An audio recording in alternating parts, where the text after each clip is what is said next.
Welcome, everybody, to Between Two Nerds. I'm your host, Jonathan Maldhound, and with me are our two nerds. Shouldn't I be in the center? No, you're definitely... You told me I was the cool guy. I was told by Veggiewagonyee that I go in the center. I didn't even take the center or force it. That is not what you said last night. Between Two Nerds.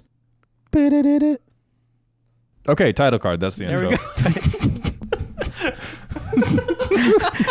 This is going to work. This is going to be the greatest podcast ever. Spin the fucking newspaper.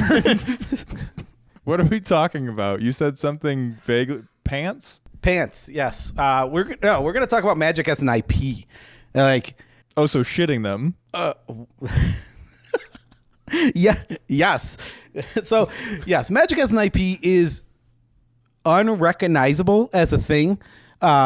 Literally, you can't ask your... My mom is a very supportive mother. My dad, very supportive father. They both know I love Magic the Gathering. It's been my career for a while.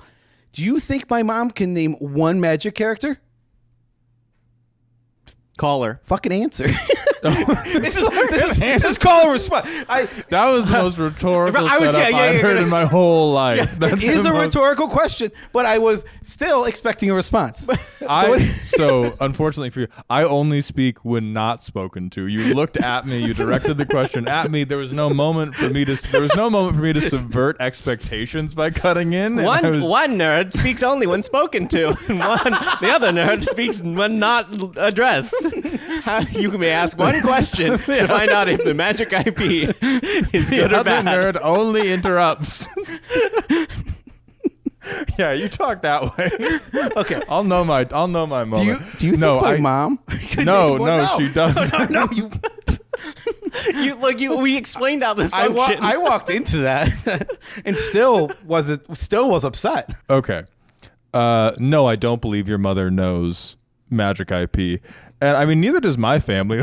Like mine. That's the point. Does your mother and your family know that you make Magic content for a living? Yes, but none of them know what that is. My family is very proud of me, probably because they don't know the type of content I make. And anytime I try to explain it, they just go like, "Oh yeah, card game." Blah, blah, blah. Yeah, you're going to play Magic cards. Yes. Yeah, That's I heard that many times. Mm-hmm. You're going to play more Magic cards? Okay, yeah. I have a greater incidence of when I tell people I am a professional Magic content creator. I have a greater frequency of somebody asking, "Oh, can you show me a trick?" than knowing what I'm talking about. Oh, I forgot about the tricks. Yeah, that was a thing that happened when I was much younger. I haven't had that in a long time. I think Magic is a bit more mainstream. That generally when I talk to people, but I guess I mostly talk to nerds. Yeah, tell that to my fucking barber. I'm not talking about conventions, obviously. Yeah. Everybody knows Magic. If I'm in a gaming adjacent space, but just on the street, if somebody's like, "What do you do?" and I'm like, "Oh, I make videos about Magic." Show me, where's the fucking bunny? I am deeply ashamed of what I do. So whenever anybody asks me the question, we're talking your job. Content creator, yes.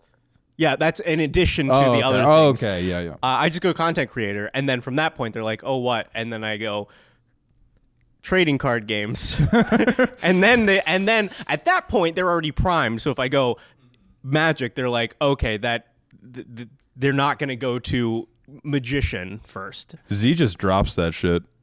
I freak out. We'll be in public. That we'll be at a coffee shop. The barista will be like, "Hey, how are y'all doing?" And Z's like, "Oh, good, we're busy today." And they're like, "What are you busy with?" And they'll be like, "Oh, I have to make a shoot for Magic the Gathering, which we're content creators for." And I just turn around and I wait for it to be over. But they're just they're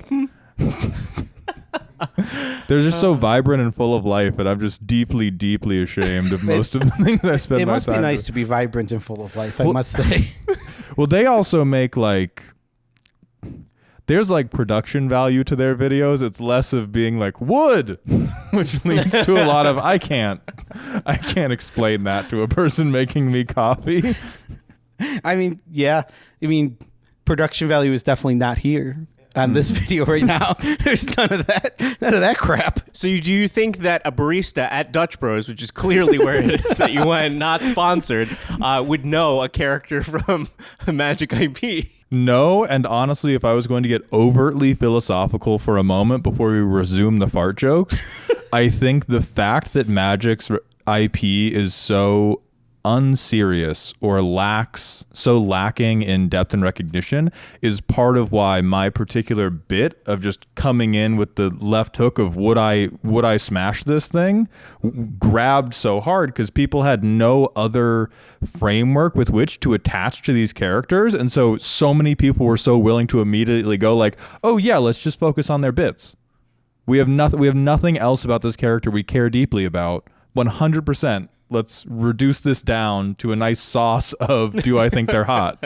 Yeah. And I think if the lore was deeper, maybe that would have been, I mean, knowing most internet fandoms, this isn't true, but maybe there would have been at least some people who resisted it versus the arms wide open. Yeah. Yeah.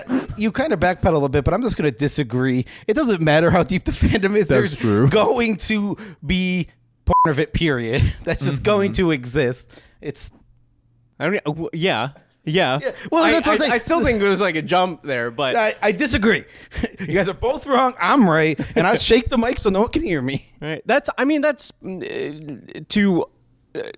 Sorry, I'll put us slightly back on track. As you said, like the lore isn't deep enough, and that's the problem. Is it is. Just nobody knows it because it's not accessible or it's like not focused on. They're like, sure, there's plenty of throwaway characters because they need more commanders, but you just even the there are lots of characters with fascinating lore, I'm sure. I wouldn't know. Right. But like that, it's so you have to work to get to care about these characters at all. Yeah, you have to get into just the basic Magic story. The only way that is accessible is through the Wizards of the Coast website, and then you have to read what is just a block of text, and that's the only way to get the lore and get anything deeper than just surface level. What does Jace do on his card? What does he look like? That's the only way to get anything. And I literally would not know the story at all if my partner didn't love the lore and read it all and then give me the TLDR, because I am not reading that garbage. I mean, Scene. I think a lot of the stories end up being very good. That's fair.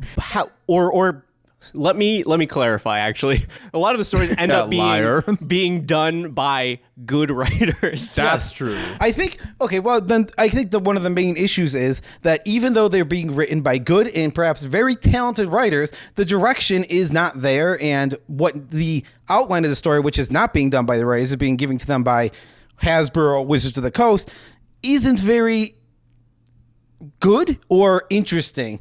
Like, I mean, I think it's how long do you keep backing a horse that can't run good is the question in my mind. Because when I love that character. Right, yeah. Horse that can't run good. Beloved star of screen. When I got into Magic, I only joined it at the part where the Fortnite secret lair was already a thing. So like I jumped in after this degradation of lore that people talk about. So I went back. I got in the comments. This shit sucks. You fixed Magic. Yeah, I did. I fixed all of Magic. But like when I go back, and even if I look at some of the more beloved lore, it does have more depth and it does have more effort behind it than I would say today's lore does. But it still like doesn't grab anybody. And even if I'm a caring executive, which I realize is kind of an oxymoron. Not a real thing. Yeah, an oxymoron, not a real thing. How long do you keep putting resources behind this thing that is just failing over and over? I think it's the other way though. It's that it's failing because they're giving it no resources. They're like, hey, big old lore nerd that we have on staff that has probably written some really excellent deep lore for this character. Great, find a good writer, and now they have 7 minutes to write one article on the Wizards website, which will take down in like 5 years. And they've got to make all of that happen right there. They're doing for $1 name a woman, but it's write a story about Chandra. For $10, write a compelling story about lesbians. Go. It needs cards. I disagree. Safely ensorcelled in the knowledge that we're talking about things that we don't have the optics for you to prove me right or wrong about. So I will disagree firmly. And I think it is like a self-perpetuating cycle of lore itself not grabbing people like other franchises like Pokemon or Yu-Gi-Oh! So they invest less. So it does worse. So they invest less. I think if they invested more, it would get better. But I don't think even at the point when it had investment, it was good enough to merit the investment it had. Yeah, one big thing about that is the last time we did see a big investment in the story was War of the Spark. And they just butchered it. They took a story, they tried to make Chandra straight. It's bad. I mean, you get this big giant, what is your Avengers Endgame of the Magic universe? It's huge. It's big. And like one guy dies and there's no stakes and nothing feels serious, and it never felt like your characters that you loved were in danger. Like, I don't remember thinking anyone was going to die. And when Gideon died, I was actually a little bit surprised. But even then, it's like, who gets Gideon? Who cares? How many Gideon stands are out there? Like, it can't be a lot. It can't be.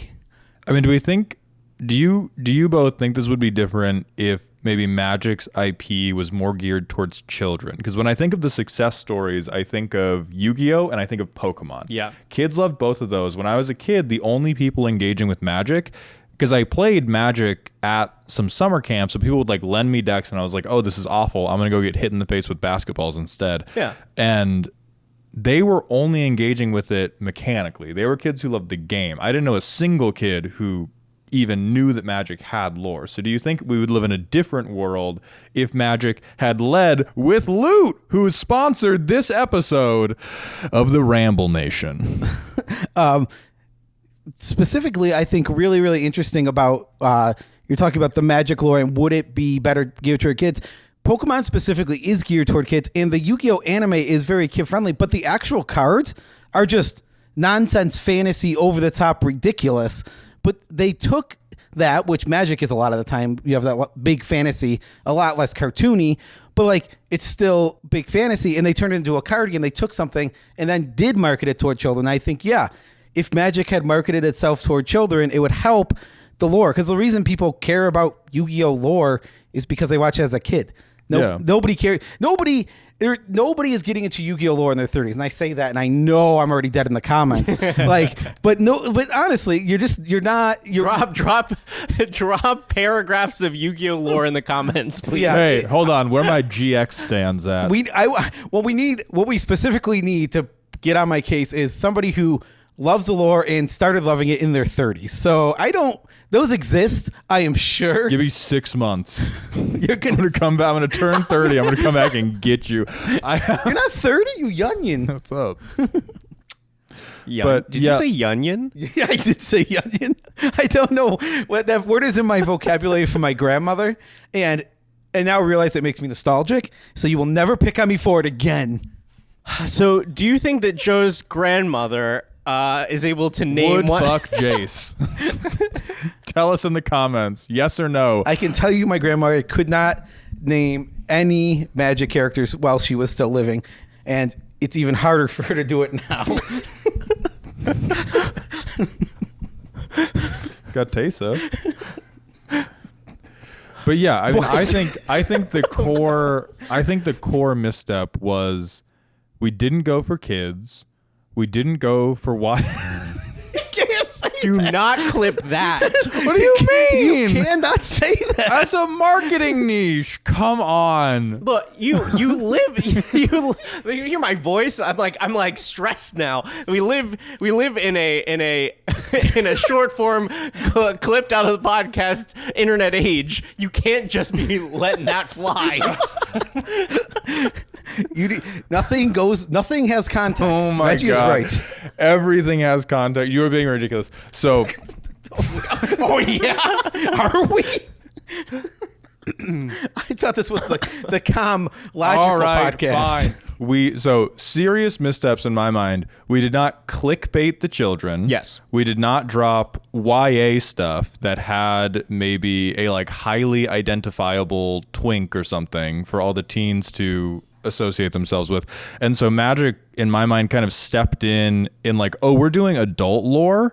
And I don't know, man, you lock them in a room with Tolkien, I know who's coming out, which is like an unfair comparison because they're totally different things, but that is the genre space they walked into. Like, they walked into the fucking UFC and were like, yeah, that idiot with the beard.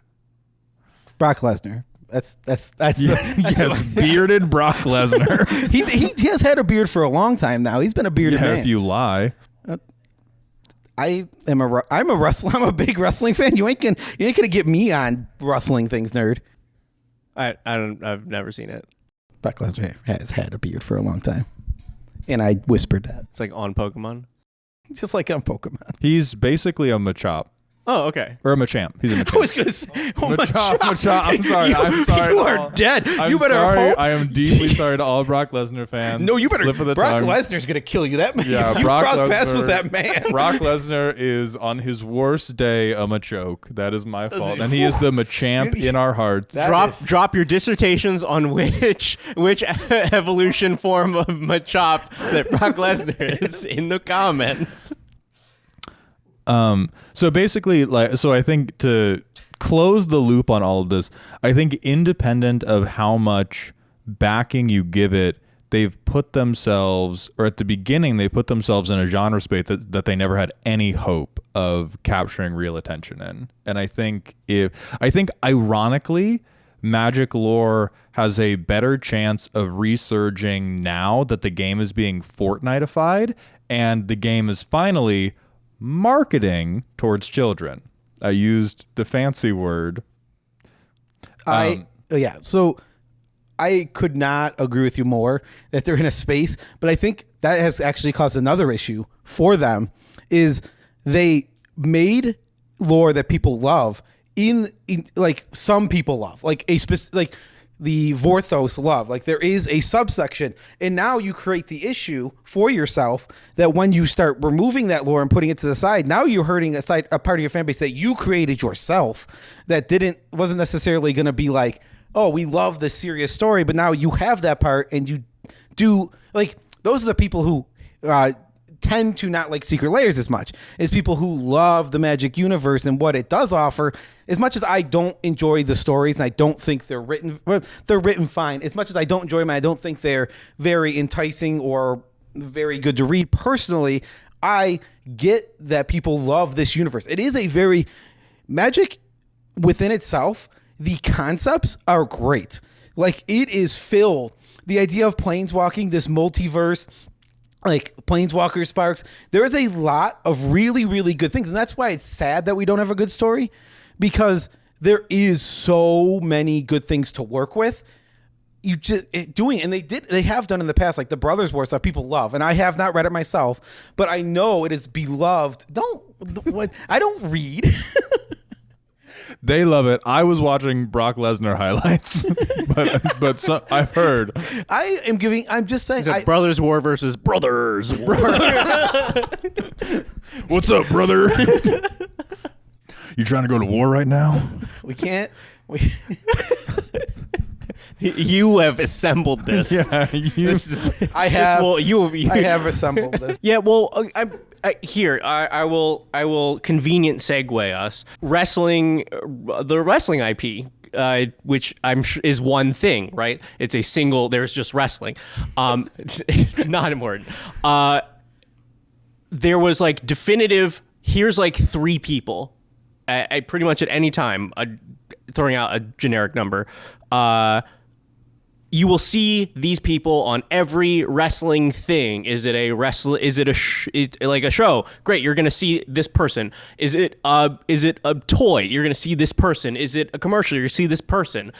And you're like, oh, okay, I see the guy. That mean wrestling. Just Magic has just literally never done that.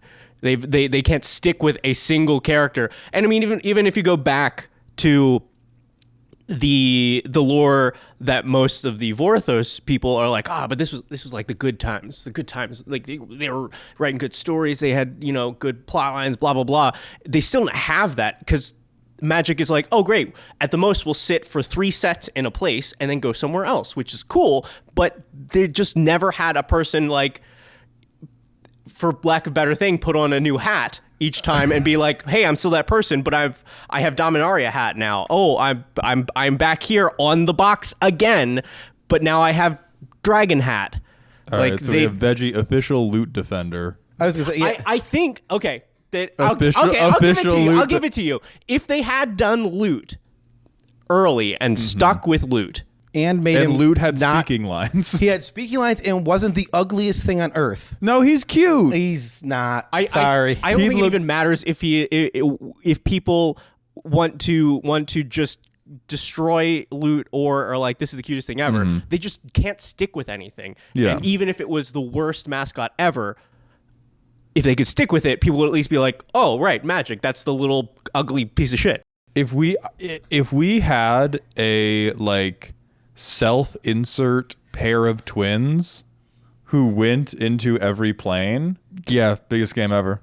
I'll agree with you there. Like I think if we had a consistent character and probably a character that could capture the like YA fan base, and we had been seeing all of these different storylines through their eyes and through their involvement rather than this like bird's eye view of different conflicts, I am inclined to agree that probably would have grabbed a lot more people because the closest I've heard nothing about Jason Voorhees. I haven't watched the Halloween movies. The most I've heard about is like the Gatewatch. Like the people that talk to me about the lore they love, they talk about liking the members of the Gatewatch. And I'll still get some people who talk about Jace, which he is, the twink that was destined. And I think if we had that from the beginning and continuity, like you're talking about, then the investment probably pays off more because people care a lot about what happens to that character versus even during peak, it's like, okay, we're going to have this big emotional moment with Clark, the guy I met 2 weeks ago. I mean, Clark's a nice dude, but why do I care about Clark? We care about Clark because he's super busted commander they just printed. Yeah, true. Clark will make Voltron good for once. Nothing will. Nothing will. Impossible. What point were you just making? I'm never making a point. Oh, Gatewatch is a big thing because that was Magic's attempt to do what we are talking about. And they botched it. It was really bad. What? Good. I mean, I agree. In concept and the idea of it is really, really good. But it was done so poorly that instead of fans liking it, it's just like, why do I have this crappy Avengers in my Magic the Gathering game? And why is it, again, not done in a generic way? Like everything's so safe. Like no one believed anyone was going to get hurt or their characters were in real danger. I mean, it's a classic thing. It's like stakes are what help make a story a lot better. It's like if you truly believe your like favorite character can die, it makes it more appealing. It's like if Jace could die, it would be appealing. And speaking of which, I'm just going to go off on the newest story for a second because the newest story, 2 characters die. Spoiler alert. Jace and Sarkhan. But Jace in the story, like if you read the story, he's obviously not dead. Very much, he's going to be something new. Maybe something. He cool. like Dr. Manhattan's or some. Yeah, exactly. He's going to Dr. Manhattan. Exactly. And online, I don't know where, but specifically, Sarkhan's not dead either. They killed Sarkhan. He's not that either. So this is the problem. It's like, you're going to kill... Whoa, look at this. This was actually a big story. 2 characters died. Nobody died. Nothing happened. And nothing changed. Every single time. It drives me bananas. It's like, we just had an invasion go to every plane. And it's like, it killed, some side characters. But like, it killed like 4 planeswalkers. Like, this invasion was like the biggest thing ever. Like, it is an oil that changes your DNA. And... all the they ring them out and then you're fine. That is literally. Have you never seen a fucking Dove commercial?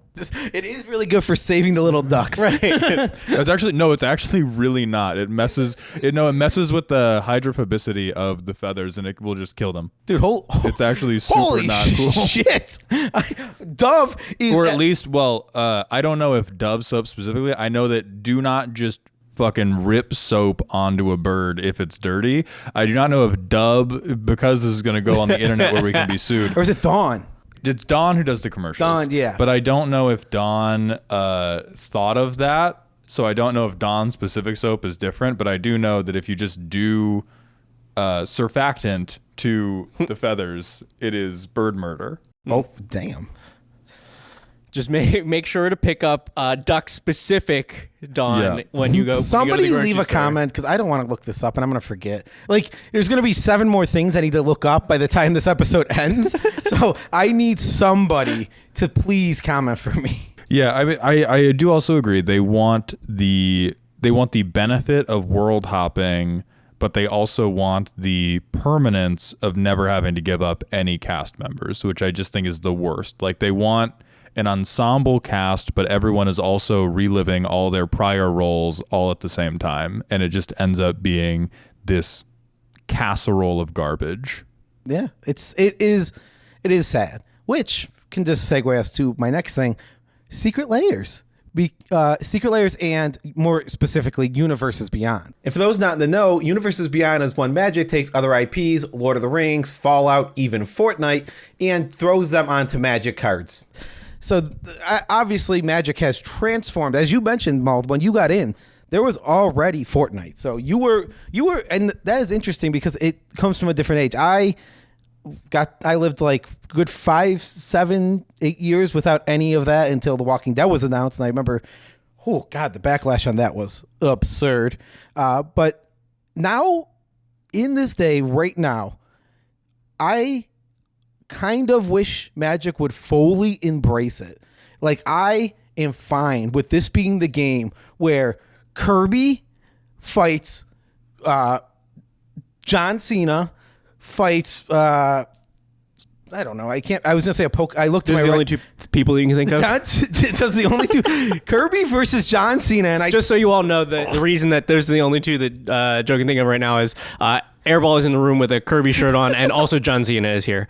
So he's always yeah. in here. John, you don't have to come on camera. I tend to agree most with what I believe Mark Rosewater said about it on his Tumblr or something, which was something to the effect of everybody hates Universes Beyond until it's the property they like. And if you like enough properties, then you probably like Universes Beyond as a whole. But I do think it comes down on, are you engaging with this game from a lore perspective, or are you engaging with it from a mechanical perspective? Because I think we're shifting more and more towards this is just the mechanism by which you hang out with your friends and play goofy, silly card time, and we are seeing the board gamification of the game. And so it's meant to be, these are game pieces with something visually stimulating on there, rather than this is a character you are summoning up to do wizard battle with, which I believe is the original premise of what playing a Magic deck was supposed to be. Yeah, you are a Planeswalker.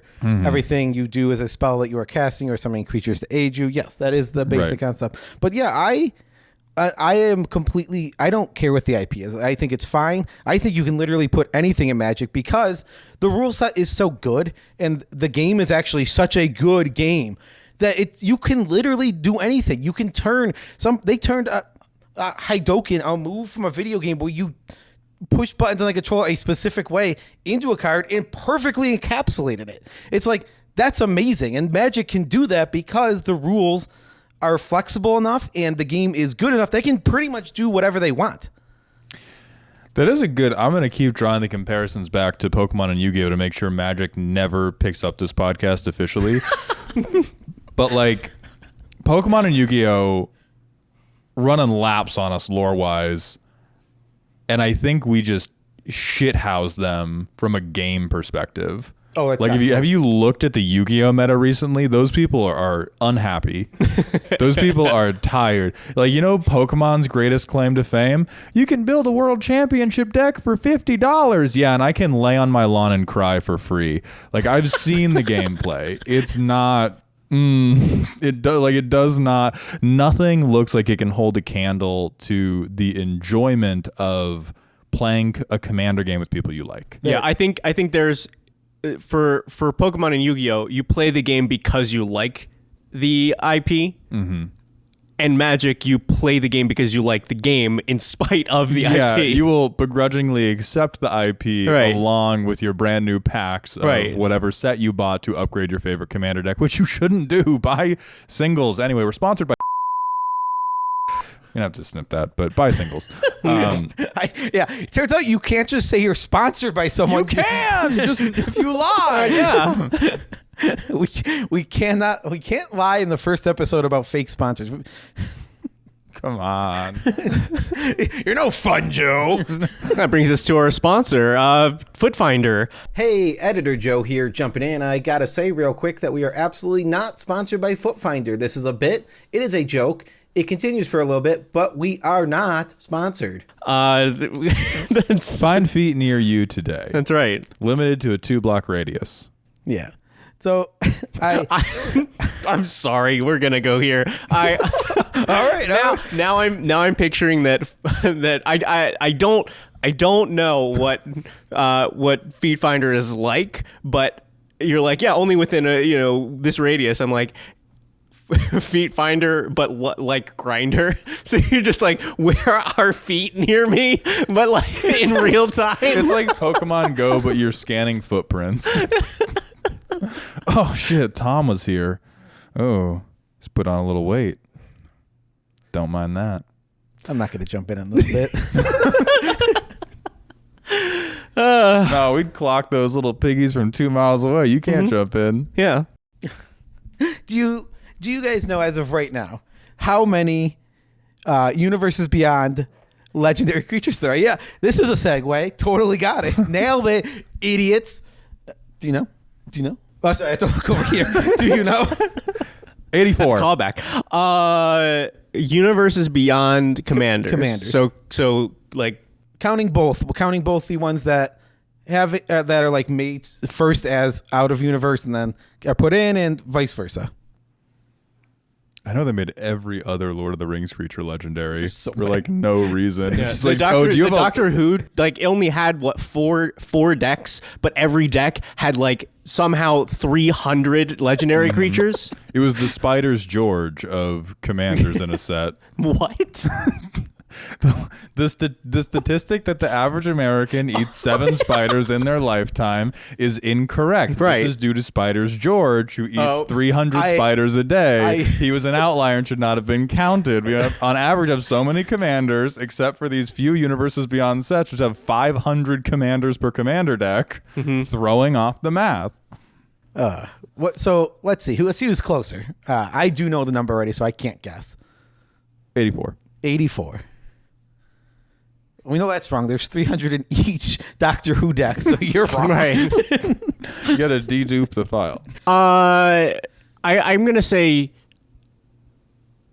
say 200. It is a right around 420. I am never running out of work. Yeah, no, not at all. Yeah, I was shocked by that number too. It counts like all every version of anything that is out of universe, like the Hitsu. What's the singer? Oh, the Hatsune Miku? Hasino Miku. Whatever. Yeah. Oh, so it's counting reskins? Miku stands. Yes. Get in the Oh, comments. okay. Those counts. I did specifically say it counts both of them. In like a weird way that I didn't understand. Well, sorry. Yeah, in like a weird way that was bad at words. Yeah. Sorry. Everyone at home understood, so it's too bad for you, idiot. Don't be on their side. The comments are already on my side. They're commenting about. I forgot what I told them. Joe, you're this not- is why Joe, I you're told not them they built had to to look up that gaslight. thing earlier. just let Veggie and I gaslight. You put some ice down there, buddy. We got it. Don't worry. But yes, it counts reskin. Counting reskins again. How many universes beyond cards do you think there are? So this does count things. I believe there's like a cultivate from Lord of the Rings. one of them. One of the sets has It is a commander. yeah. But so what do you think for total cards that have at least one variation that is universes beyond? Yeah, what like the Lord of the Rings decks were pretty much entirely new, right? Every card had Lord of the Rings art. The Lord of the Rings and the Fallout decks, I believe, are the same. Yeah. Every card was. So that is it. That they'll give you a clue that it is a big number. I want to say like 2,500. I think it's a lot. Yeah. What if you're saying? I'd say like maybe at least half of each deck. For at least 3 sets of commander decks, so that's like 200 for at least 3 things plus all of the other ones. Then you've got to count the 1,200 doctors. Yes. From the 4 Doctor Who decks. What did you say?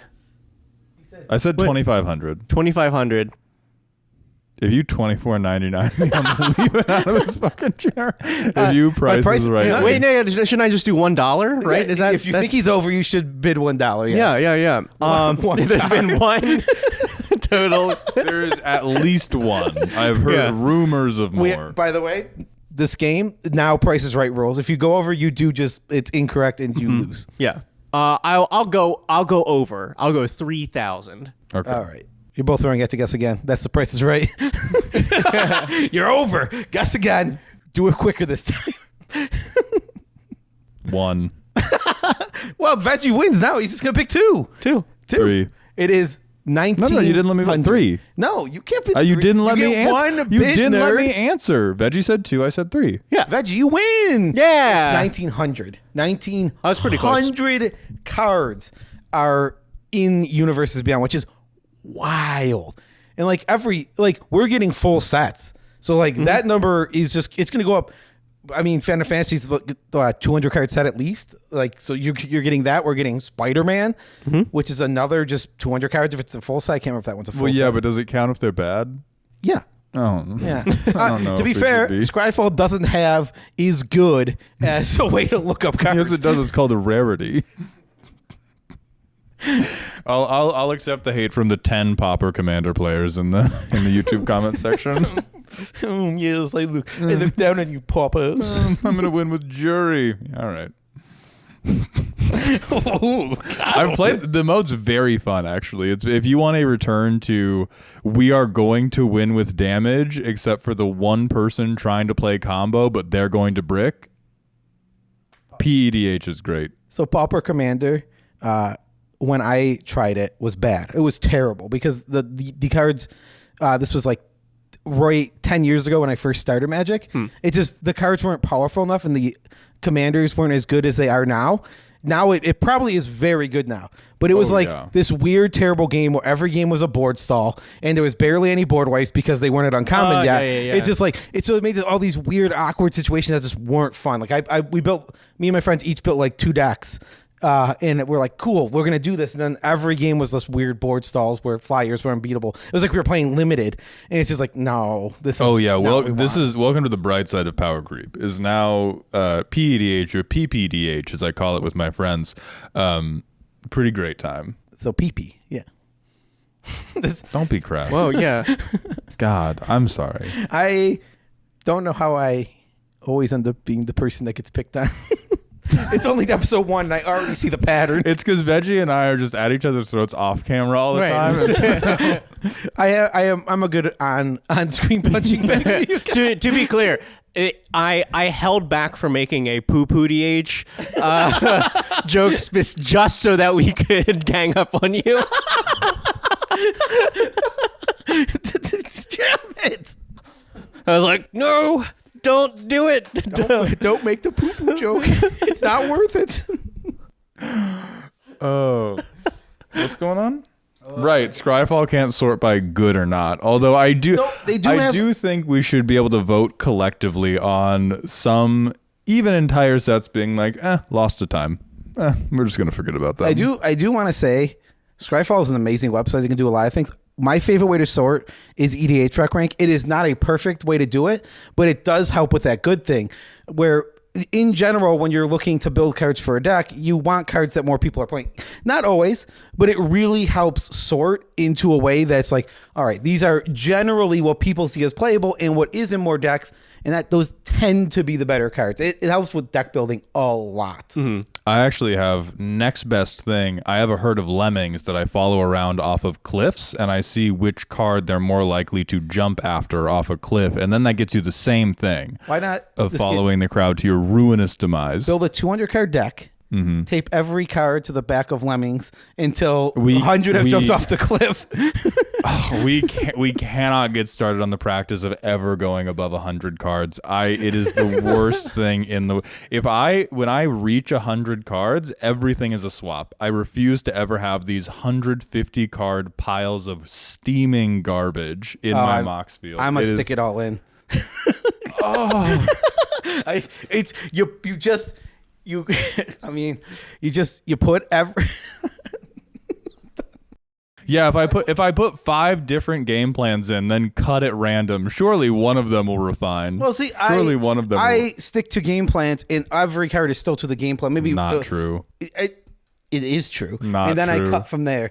Though I will say one problem with when I do it is sometimes the really fun card gets cut. Because it is like clearly the cut, and it's like sometimes I end up cutting that card, and I regret it afterwards. Sometimes when I'm just like, yeah, but every card fits perfectly, but this card's just janky, and it's a little sad. We probably need to segue back because this seems like its own conversation, but I'm not going to help with that.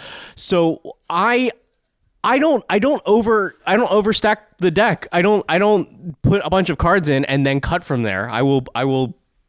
I rarely go over like having, I don't know, I only have to make like a few cuts, if any. I'm building up to 100. But I have plenty of decks where I will find myself reaching for the last 5 because I'm like, so many things are such a like bad departure from the.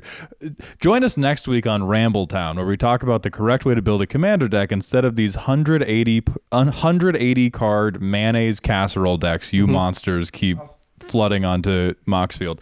But to the point, there are 2,000 Universes Beyond cards in the game now. There will be like 2,500 by the end of the year. yeah, Joe's mom does not know any of them. That's not true. My mom knows Ghostbusters. So we're going to have Final Fantasy before the end of the year. We're going to have Airbender before the end of the year. And I presume Spider-Man. you had some question for us. No, they have to be good. I presume you have some question for us about how we feel about that. Is that where we're... I mean, yeah, that is where we were going. Like I said, me personally, I am a 100%. If Magic just got rid of never did its own IP again, and everything was Universes Beyond, I'm in. I have fully embraced it. I don't care what you put in. I don't care. Pretty much just like, I don't have to be a fan of it. That's fine. And I also think it does one really, really, really good thing is you get top-down design, which leads, I think, personally, to better design on cards when you go top-down. I absolutely you start with a creature, you start with what? What? Which cards do you most want to give top, Joe? Just say it. Top-down design is just a thing. Which screw you card? both. It's literally a thing. Oh it's my literally God. a concept. When creating card In the games. nighttime. God. My God. I mean, I feel like it's more obvious than I'd like to admit, but I'm more of a bottom-up design person. Yeah. Veggie does like to start at the bottom. Yeah. Do a little nibble.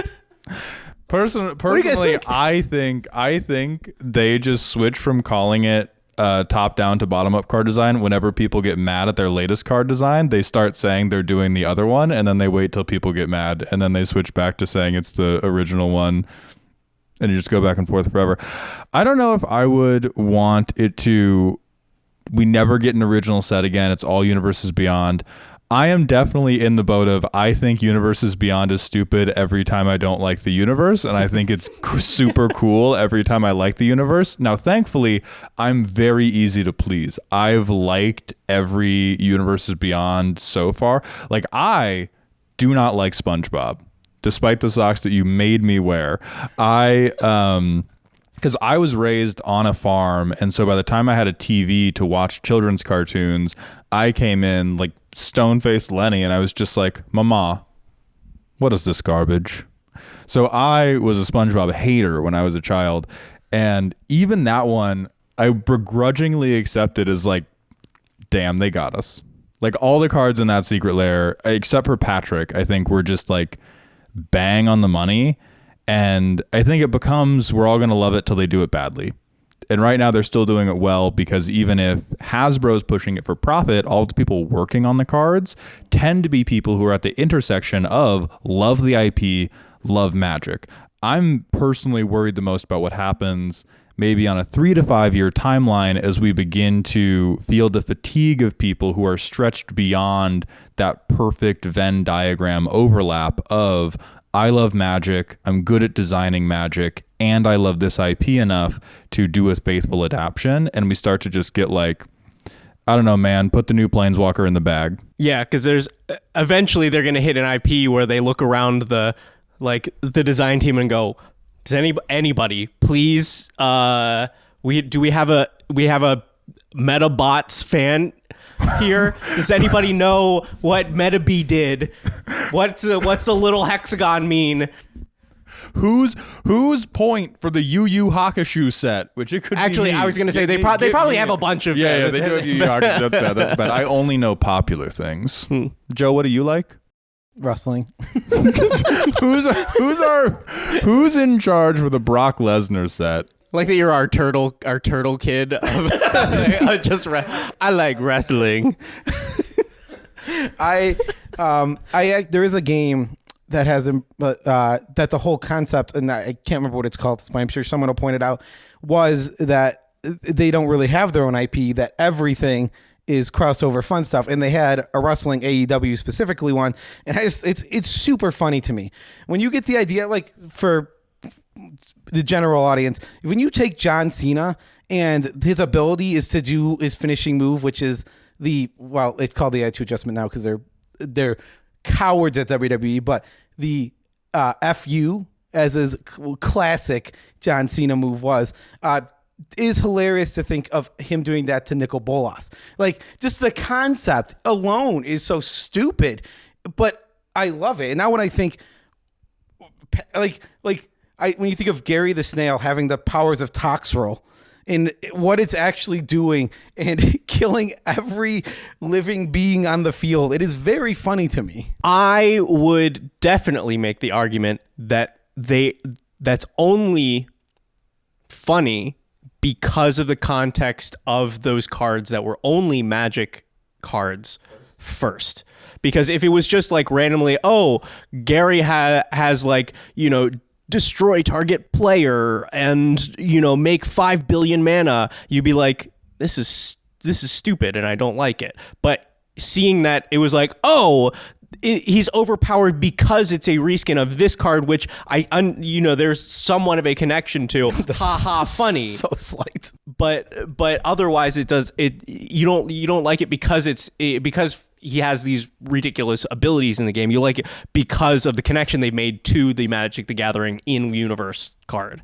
Which is, at long last, we've figured out the importance of having a straight man in the comedy bit. Right, like even the John Cena example is funny because Nicol Bolas is presumably taking himself very seriously, and John Cena is going, "Can't see me," and then choke slamming him.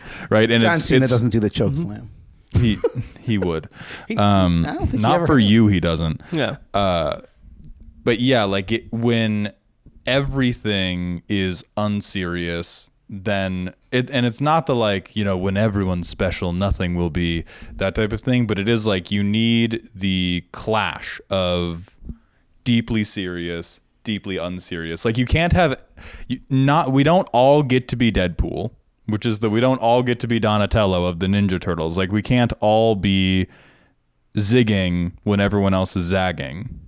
Yeah, I mean that's completely fair, but I like, as the person who's like, go all Universes Beyond, you do get that with Universes Beyond. Like, Final Fantasy still feels rather serious as a set overall. Like, it has silly cards in it, like the cactus that gets 1,000 power. That card is just hysterical and funny. But like, Cloud just seems like the Cloud card that I've seen is just like, this is a serious card. Like it doesn't really have any jokes, and that works together too. But except being Voltron, that's the joke. That's the joke. I do agree with you, Veggie. I agree that because Magic started as an IP that took itself very seriously.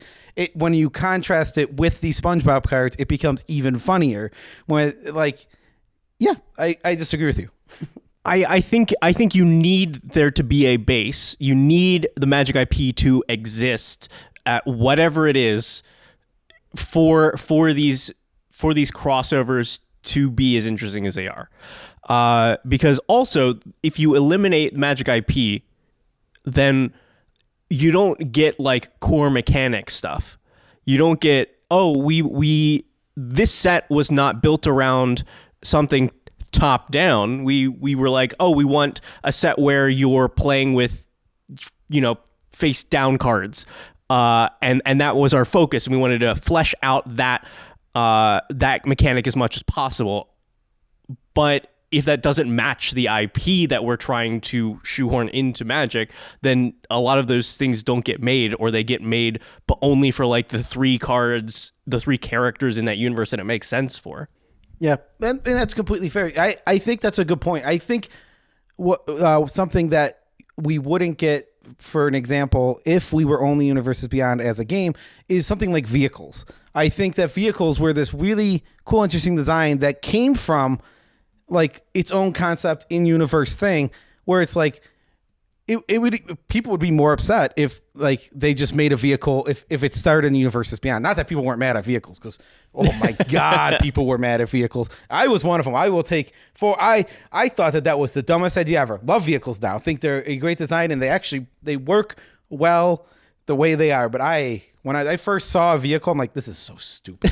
This is the stupidest thing they ever made. And at that point, they had already made the Gatewatch, so. How are you going to feel when they do the Mickey Mouse Universes Beyond and Greasefang is Mickey? I'm going to love it. There's nothing you can. Wrong. There is no IP. Wrong. I legit, other than like some problematic IP that is like real dumb, like Mr. Bertram, I don't think that there's. It's the only thing I can think of. So.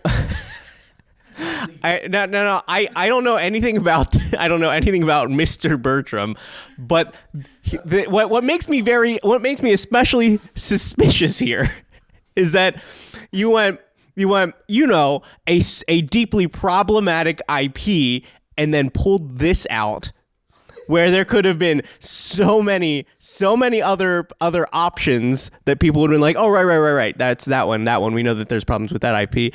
But now you've brought attention to this.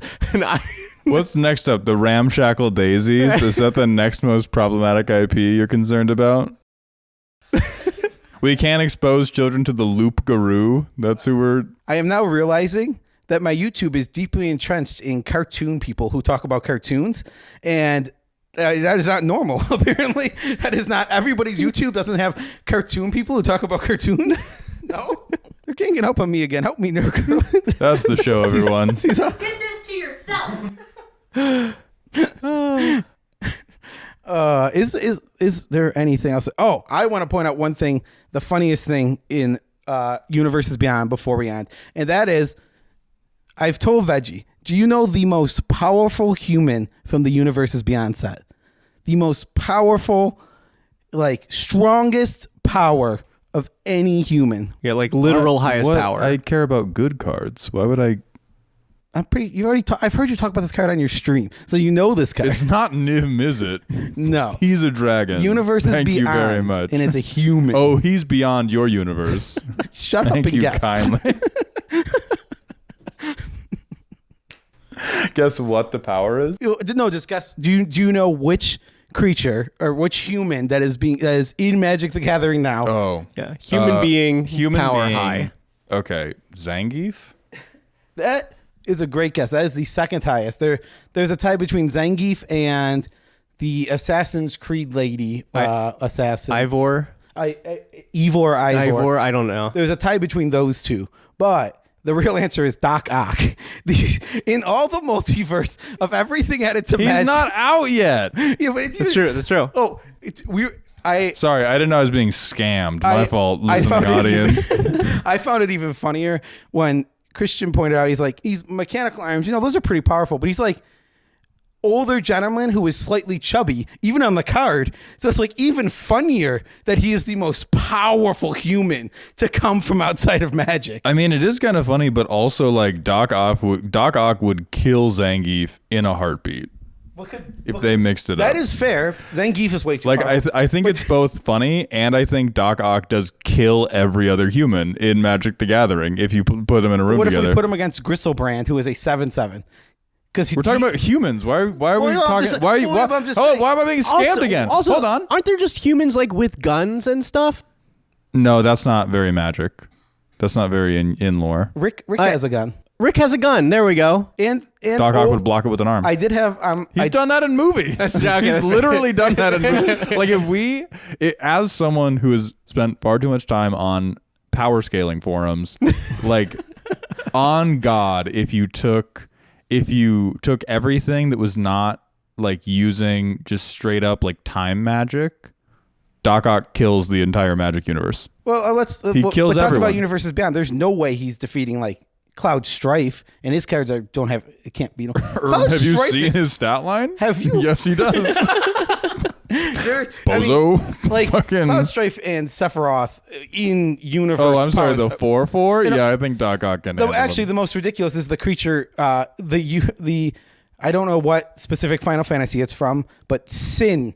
It's this like world super Final Fantasy X. I'm getting notes from the editor now that. This thing. I like that you already addressed Nerd Girl earlier in this. And I don't edit. She doesn't. I don't know. She's off-screen editor, Nerd Girl. Ms. Manager, Nerd Girl has told me it's Final Fantasy X. This thing has an attack called like Gigaton Super something ridiculous, crazy attack that when is used causes tectonic plates to move on Earth that are visible from space. Doc Ock can easily defeat this. It is a 7/7, and it is super easy for Doc Ock. Did you read Amazing Spider-Man Run 117? No, but Doc Ock beats a comparable creature. does he actually? Yes. What is going on? He's a scientist. He does stuff like listen. Doc Ock clears. That's a lie, by the way. The whole time I'm over here, I'm like, I'm not going to Bald-faced say a thing. Like I could see it because you got like There's a reason. extra normal when you said it. It was like, so this is a thing. If the mask ever looks off, the mask is just extra on. There's a reason I limited it to humans and made the no time magic thing because it gets ridiculous as soon as you try to compare it to any of the bestial stuff. But I think like Doc Ock does straight up kill most people. Final Fantasy is gonna put that into shambles because of people like Cloud and people like Sephiroth who are just like, oh yeah, I'm a person, let me pick up this building. But Casually. But like I don't know, Urza, he's getting beaten to death with claw hammers for hands, dude. Good luck, loser. I don't think that's true though. Urza's really powerful. I think Urza's gonna in a battle. Urza's power. He's gonna destroy Doc Ock, I would assume. I'm talking physicals. I'm talking like running the hands. It's never, but it's. I'm gonna get a sign that says this is another podcast. Anyway, on episode 3 of Rambletown, USA, we're going to talk about power scaling the entire Magic universe and why Doc Ock is canonically the strongest creature to have ever existed. Good night, sleep tight, and remember, don't let those bed bugs bite. You just make up a fake sign off for the show. We're in black right now. We faded to black. Do you have a better one? Yeah, it is this. Did you have an outro? This outro is us talking over each other. Bye. Man, now I got to think about what I want the show to be called. So I Out here spinning gold for you, and you're just like, oh, do we have an actual outro? It's happening. It's unfolding. You reading, you doing your impression of every YouTuber ever to end your show. Don't act like that's gold. It is gold. Guys, look, Liquid gold. It's a joke when I do it, but when everyone else does it, it's stupid. So that makes me cool. No, it's just amazing because I'm good at it. It's not even a joke. I'm dead set serious. Anyway, this has been Rambletown Oh, it's just USA. not over. Now it's over.